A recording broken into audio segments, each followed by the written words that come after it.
Grand Canyon University, an affordable private Christian university, is one of the largest and fastest growing universities in the country, offering more than 270 programs online.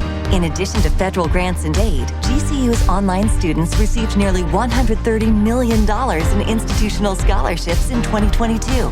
Find your purpose at Grand Canyon University. Private, Christian, affordable. Visit gcu.edu/myoffer to see the scholarships you may qualify for.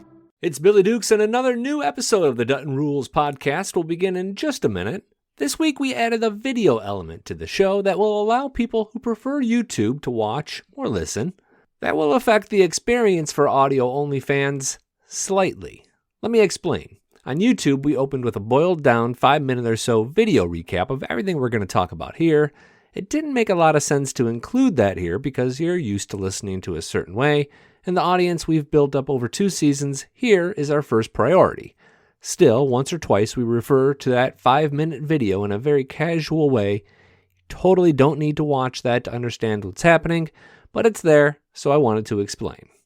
As always, thanks for listening, and share feedback in the comments section or at staff@tasteofcountry.com. Sterling, who is often on the podcast, brings up a good point that he can't figure out how they're going to edit any of the episodes of Yellowstone to be appropriate for broadcast television and get past the censors. And I see his point, but I also think to myself, ain't my problem, bro. You know? We stay in our lane and don't worry about the other lanes.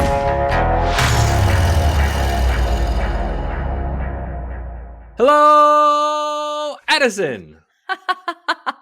Man, I've missed that. I don't think we've done that on our other podcast episodes, actually. Thank you. Yeah, I'm glad to be this here. is the first time people have seen it on video. So, yep, this is us. If you're a longtime follower of the Dutton Rules Podcast, sorry to disappoint you, but this is what we look like. Back and better than ever. Now you can see our facial expressions and when Billy rolls his eyes. Totally. Or when I do. Yeah, exactly. Which is more likely. Well, I'm excited for this news because if people who've been listening to the podcast for a while, I guess when it started, I came into Yellowstone season 4. Like I had no pretense whatsoever to what was happening on Yellowstone. You essentially filled me in quickly, and I kind of like spark notes some things to understand like, okay, what is happening here? But I literally don't know any of the like actual season 1. You know what kind of worries me about all this? And if you glossed over the beginning, like CBS is going to present seasons 1 and maybe even 2, 3, 4 of Yellowstone starting this fall. It's going to be a Sunday, 9 p.m. Eastern time start time. No premiere date, but they're starting with season 1. Like they have to do all seasons now. Like they can't just do season 1, season 2, and then boom, the strike's over. We go back to normal programming and leave us hanging. Like they're on the hook now for the whole show on CBS. I personally think that's brilliant because number one, we don't know when, or wait, remind me, do we know when season 5 is coming out of Yellowstone? Continues to be pushed because now of the strikes. We thought summer, then we thought November, and now it's looking probably not until 2024. Yeah, so it's one of those of it kind of like continues to whet our appetite, keep us full of, I mean, it's brilliant of like Yellowstone. And then, instead of a lull of nothing, I think you're making some lemonade out of lemons. I don't know why they haven't done this before. And there's a lot of good shows on those streaming platforms that like would be great network dramas. Sterling, who is often on the podcast, brings up a good point that he can't figure out how they're going to edit any of the episodes of Yellowstone to be appropriate for broadcast television and get past the censors. And I see his point, but I also think to myself, ain't my problem, bro. You know? We stay in our lane and don't worry about the other lanes. Yeah. I mean, it's going to be a saucy show. They're going to have to do some overdubs or something like that. But they can't. I didn't even think about that. There's some violence in episodes of Yellowstone that I really wonder how they're going to put. Just some of the most violent broadcast television you'll have ever seen is coming your way to CBS. Yeah, because if you cut it out, you're missing huge plot holes. is what ends up happening. Well, the one scene that comes to mind in particular was, I believe it was deep into season 2. It's the scene where Beth Dutton is attacked in her office by, I believe the Beck brothers sent some henchmen, and it is a vicious attack. I mean, it holds nothing back. Like, how does that get on Sunday night broadcasts for CBS? I don't know. I don't know the answer to that. To be determined. We will find out. Yeah. That's going to be fun to watch. But yeah, I mean, even for me, I've watched all of the seasons, but it's been a while here. So I think it's going to kind of reframe, I think, for a lot of people who are in my same position, like how we think of modern Yellowstone, because we'll remember little details. And I'll also get another chance to go deep into the Yellowstone family tree, which is delightful. Your favorite thing. Well, I think for me too, I have a good feeling I'm going to be having a lot of like a little aha moments because I don't know a ton of backstory. Right. But should we let listeners kind of know like our plan podcast wise? Yes, go ahead. Because I'm not sure I know it fully myself. Dang it, Billy. I was hoping you were going to take that a little bit more. Well, essentially what we're going to be doing as CBS airs the seasons of early Yellowstone, we're going to be covering them. Kind of what we do for the Dutton Rules already. I mean, our Yellowstone podcast of, recapping them, saying our thoughts and, it'll be fun because it'll come from the perspective of you're rewatching it. It might have different perspectives than I'm watching it for the first time. So it'll still be, I think, a fun listen. And to be pretty candid as well, this episode of the podcast is a bit of an experiment for us. I mean, it's kind of, it's our first on YouTube, and it follows up that short recap video. We're playing with an idea where we have the usual YouTube video recaps, which maybe you've watched, maybe you haven't, but those usually are 8 to 10 minutes long. They recap an episode. We're adding the podcast to the back end of it, or at least the meat of a podcast to the back end of it, in hopes that the YouTube audience is also interested in the podcast. If that's not the case, I don't necessarily know if we'll keep doing that. We might find that people just like the recap videos and then like to experience the podcast sort of separately. Trying to find a way to serve everybody in the best possible way. So staff at tasteofcountry.com is always a place for questions and comments, but now a little bit of feedback on this new format as well. Yeah. Really, do you like seeing us or not? Kind of it. It's kind of it. It is kind of it. I'm just going to call it what it is. Yeah. This podcast is sponsored by IQ Bar. Need an afternoon pick-me-up? How about a replenisher after a good workout? Or maybe some smooth, jitter-free energy? Try the IQ Bar Sampler Pack. Right now, get 20% off all IQ Bar products, plus free shipping. We've got plant protein bars for strength, mood-lifting hydration sticks, and brain-boosting coffee to keep you full and focused all day long. Meticulously formulated brain and body fuel in all our IQ Bar products. For all your daily needs, the Sampler Pack is the perfect place to start. Plus, everything's ultra clean, ultra functional, and ultra delicious. Refuel smarter, hydrate harder, caffeinate larger with IQ Bar. Go to eatiqbar.com and enter code BAR20 to get 20% off all IQ Bar products plus free shipping. Again, go to eatiqbar.com and enter code BAR20. Well, can we talk a little bit, enough about us, can we talk about Kevin Costner and understanding a little bit more? We're going to come into season 5 with essentially he's going to be dead or, off the show in to some capacity. Can you quickly recap why he's not coming back, why his contract ended up being released, for those who might be a little confused? Well, during his divorce, we got some clarification on something that had been rumored for a really long time. And that's Kevin Costner essentially worked season to season. Like he was never confirmed for the next season. And he mentioned this himself kind of early on. He thought Yellowstone was going to be a big 10-hour movie, almost like 1883, and that was it. But then it turned into season 2 and season 3. Each new season he signed on. So he signed on for season 5. And the episodes he signed on for have run.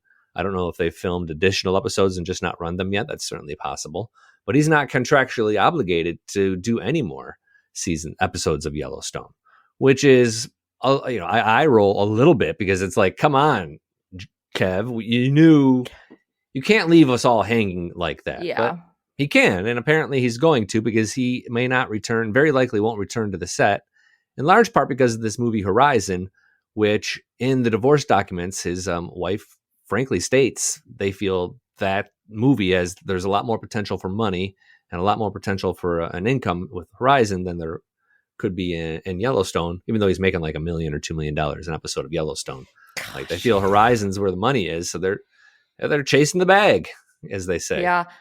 Well, and I think that's interesting too, even kind of how you had said, just, Kev, why didn't you, stick it out? And we kind of, like, as the viewers, you lean into the more emotional side of it. Like, how could you, just disappear halfway through the season? Like, we want you here. Where he's been in this industry, the entertainment industry, for forever. And so it's, it's interesting to see kind of like, this is a business for him. And so maybe a little bit of the less like emotional pull and of like, okay, I'm going to go where the money is. This is like my 9 to 5 at the end of the day, where, for us, we're stemming from the more emotional side of the why behind leaving.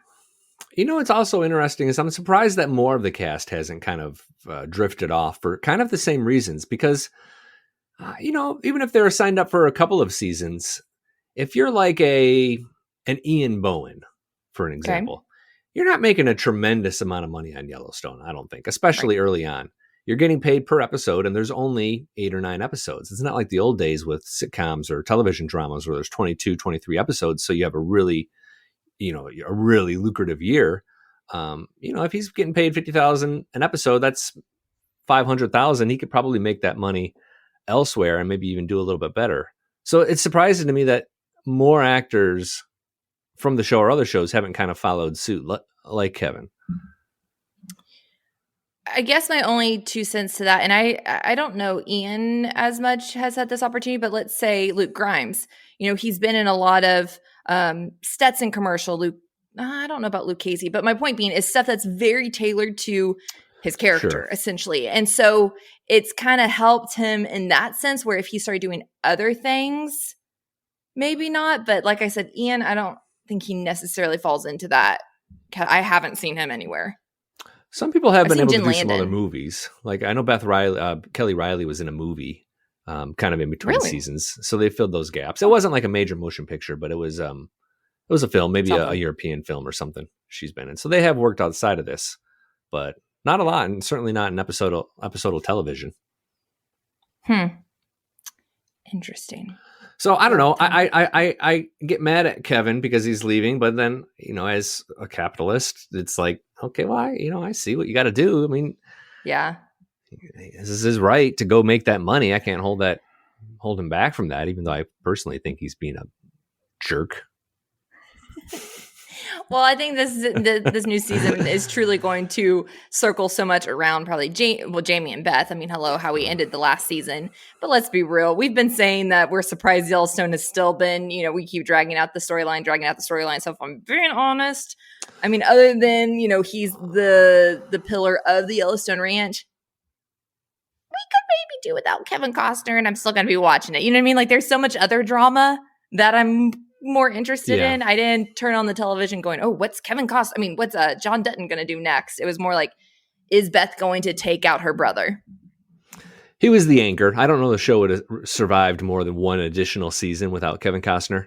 But given the sort of the arc of the show to this point, and kind of how we've all said it hasn't been as good the last 2 seasons, I'm not heartbroken that we're wrapping up after season 5. If anything, I'm excited to have a chance to watch the reruns without having to go back and find them on Peacock, which is yet another streaming service, and I no longer have Peacock, so this works out really well for me.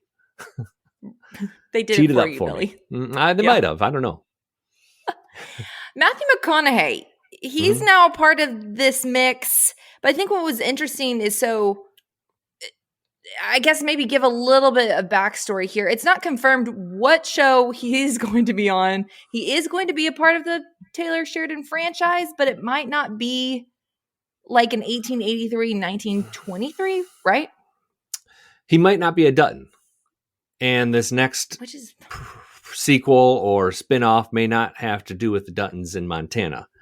I've always felt that we've done and by we, I mean the media in general, there's been a lot of jumping to conclusions. I never saw Matthew McConaughey celebrate being part of the Yellowstone family. Like, I don't know if the ink is necessarily dry on that contract. People said it was a sequel. I think they assume that means he's going to be part of the John Dutton universe. Like, we've tried to be really careful when we've suggested some of our own hypothesis. For example, like, we've long thought that maybe he's going to be part of the 4 Sixes Ranch show, which still seems possible. But based on Taylor Sheridan's quotes, he's saying essentially there's a lot of other places that are having these same kind of problems where like man and nature are sort of colliding, and it's this old school versus new school mentality. And he sort of stops there and doesn't describe where he's thinking or what he's thinking about for this new show. That tells me that it's not going to be in Montana, or very well may not be in Montana. And certainly the odds of including some of these current cast members seem pretty thin right now. Interesting. I mean, I guess ultimately just interesting. And I think too I don't know if we're ever going to see the 4 Sixes Ranch. I was genuinely so excited to watch that. And I know we couldn't hang the show on Jimmy. And so that's why I think a lot of us thought, okay, Matthew McConaughey totally makes sense. Dude, I don't know if that show is ever going to air. I would like it to. It's based in Texas, which yeehaw. So I'm from Texas. I don't even know what's that show about. Like that's the thing I've never truly understood is what is the 4 Sixes show? Even as we've kind of visited the 4 Sixes Ranch through Yellowstone, like there's not a clear plot about what's going on there, or like any trouble or drama. Well, I think it was the drama of brucellosis. Is that right? What the cattle were? That's the illness. Yeah, right. Yeah. Aren't you proud of my? I remember that one. And so, thank you. If I don't remember anything, it's brucellosis. We ended the Yellowstone season with Rip and them going to Texas to take the cattle. So I think it would be more so a merging of 4 Sixes, Rip and that crew, and anything that Taylor Sheridan puts his hand on, a drama. Yeah. But the plot was never obvious to me, so I never had a chance to really get excited for it. I think we'll see it in some capacity. But I kind of wonder where like some of these other areas that Taylor Sheridan's referring to are. Like, I think of other rural areas. Alaska? Doing what? There's a lot of nature meets man drama in Alaska where you're fighting the elements and trying to preserve a way of life. Okay. All right. You're not sold on Alaska. I see. I mean, no, I don't disagree. I'm interesting. I mean, any of those states in that area, too, Idaho, Wyoming, even parts of Colorado, other parts of Montana. Like, look at a show like Joe Pickett. Like, that could be the plot for Yellowstone as well. That show takes place in Wyoming, I believe. But that could be another sort of theme, I guess, where there's, Matthew McConaughey's a lawman trying to preserve a way of life or something. So there's a ton of ways to go with this, I guess.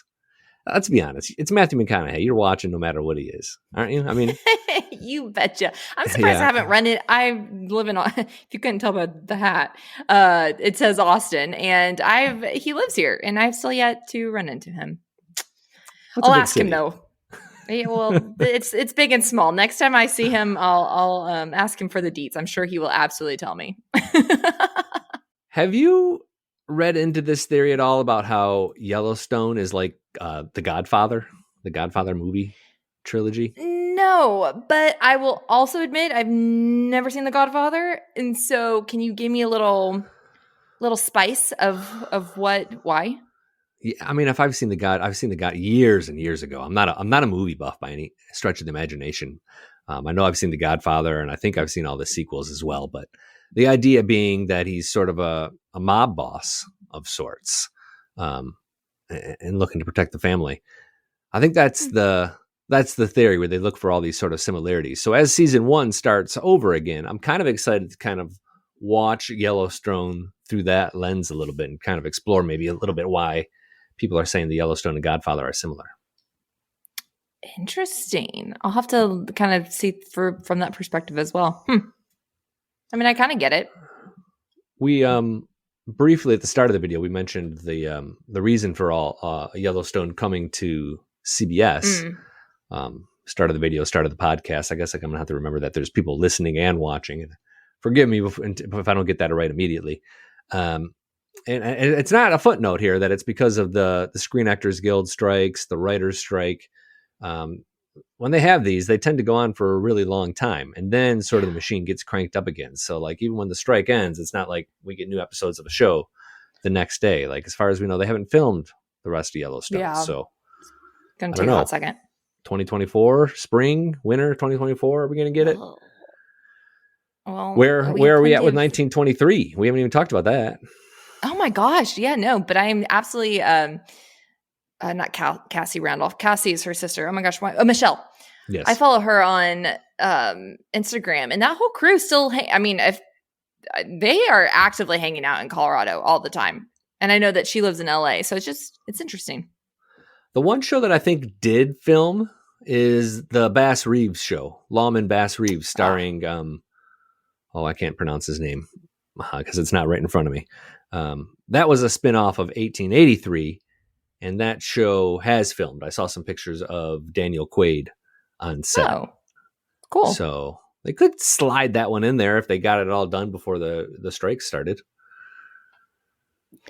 This is all just TBD. TBD. What are you watching in the meantime? Oh, Billy, you know what I'm watching in the meantime. I'm watching. I do. Let me go grab my pillow and my nightlight and my eye mask as you talk about it. I'm currently watching, which probably anyone who's listening to this for a Yellowstone podcast, I mean, you might be the minority who also watches this, but I just feel like these two shows do not go together.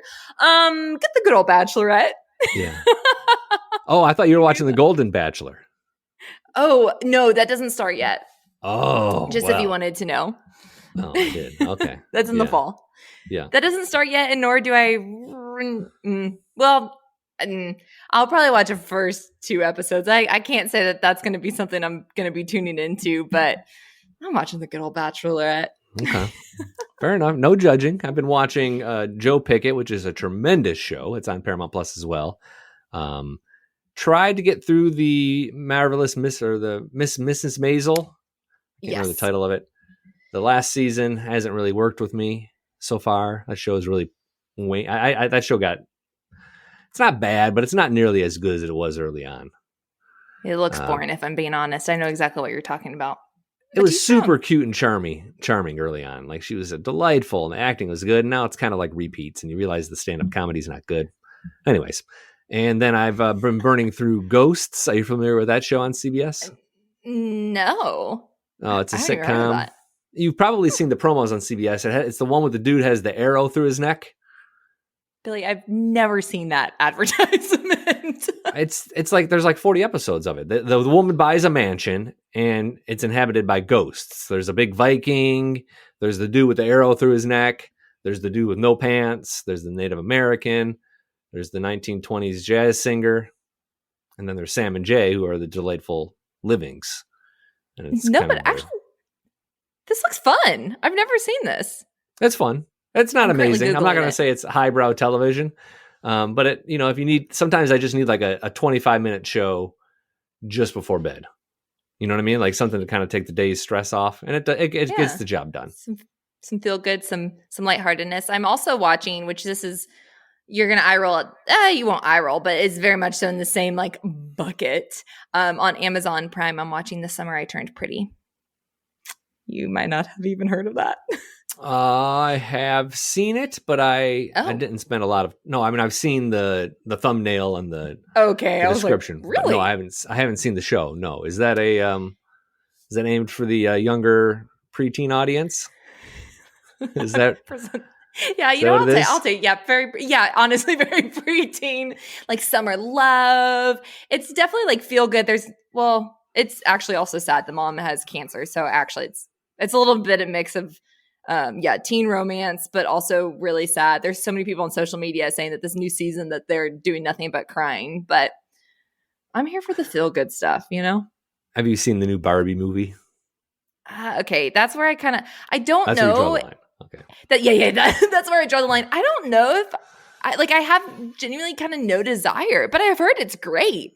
But I just think because I didn't grow up like loving, like I was a big American Girl doll gal, but I had two brothers. So like I did play with Barbies, but at the same time I was like rolling in the mud with my brother. So I'd say like the nostalgicness of it, I'm kind of like, that doesn't do it for me. me. Are you? Okay.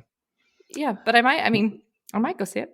No, I have no desire to see it. I was just thinking that maybe when we're done with the Dutton Rules podcast, in many years, after many seasons, I probably owe it to you to do a podcast on The Summer I Turned Pretty or The Bachelor. Like my penance would be to kind of suck it up through all those kinds of shows.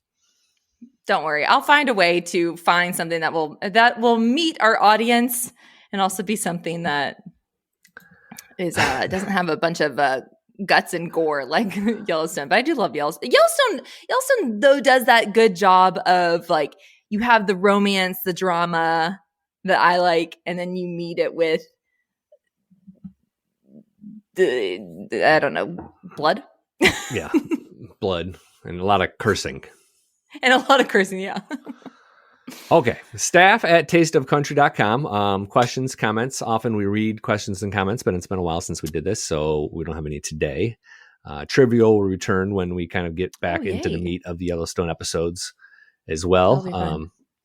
And of course, we want your feedback on this project as well. But if you're just listening the normal way on Apple Podcasts or Spotify or wherever, Slacker, which I guess is going away, just a thumbs up and follow and all those good things. And then, I don't know, we'll be back hopefully in a few weeks when we have a little bit more information or maybe a real show to talk about.